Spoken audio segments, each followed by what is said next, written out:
আচ্ছা, আপনি কি জানেন আজ আমরা যে পশ্চিমবঙ্গ রাজ্যে বাস করছি তা ভারতের মানচিত্র থেকে চিরতরে মুছে যেতে পারত?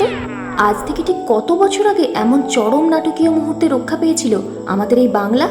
হ্যাঁ, আজ আমরা কথা বলবো পশ্চিমবঙ্গ দিবসের সেই রক্তক্ষয়ী ইতিহাস এবং তা নিয়ে ঘটে যাওয়া রাজনৈতিক তরজা সম্পর্কে।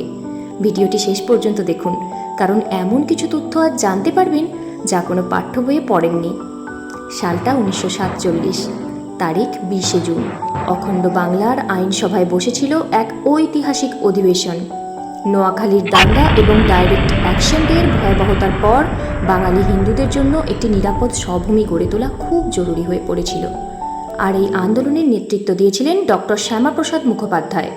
সেদিন যদি আইনসভার হিন্দু সংখ্যাগরিষ্ঠ জেলার প্রতিনিধিরা বিপুল ভোটে ভারত মুক্তির পক্ষে রায় না দিতেন, তবে আজকের এই পশ্চিমবঙ্গ রাজ্যটি পাকিস্তানের অংশ হয়ে যেত। এই 20শে জুনের ভোটাভুটির মাধ্যমেই জন্ম হয়েছিল আমাদের আধুনিক পশ্চিমবঙ্গের। এবার আমরা জেনে নেব কিছু চমকপ্রদ অজানা তথ্য।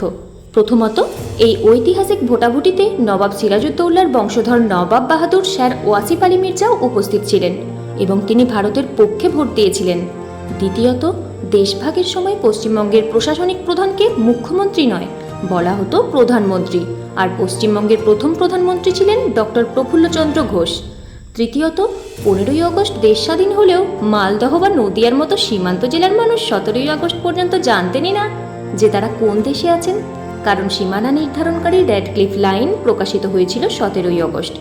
কিন্তু এই পশ্চিমবঙ্গ দিবস পালন নিয়ে আমাদের রাজ্যে কম বিতর্ক হয়নি। তৎকালীন সরকার 20শে জুনের দেশভাগের যন্ত্রণাকে মনে না রেখে পয়লা বৈশাখ বাংলা দিবস হিসাবে ঘোষণা করেছিল।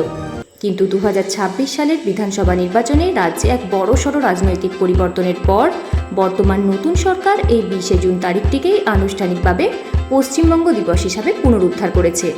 এখন সরকারি স্কুল থেকে শুরু করে সমস্ত শিক্ষা প্রতিষ্ঠানে এই দিনটি মহা সমারোহে পালন করা বাধ্যতামূলক করা হয়েছে, যাতে নতুন প্রজন্ম পশ্চিমবঙ্গের জন্মের আসল ইতিহাস জানতে পারে। ভিডিওটি ভালো লাগলে অবশ্যই লাইক এবং শেয়ার করতে ভুলবেন না। ধন্যবাদ।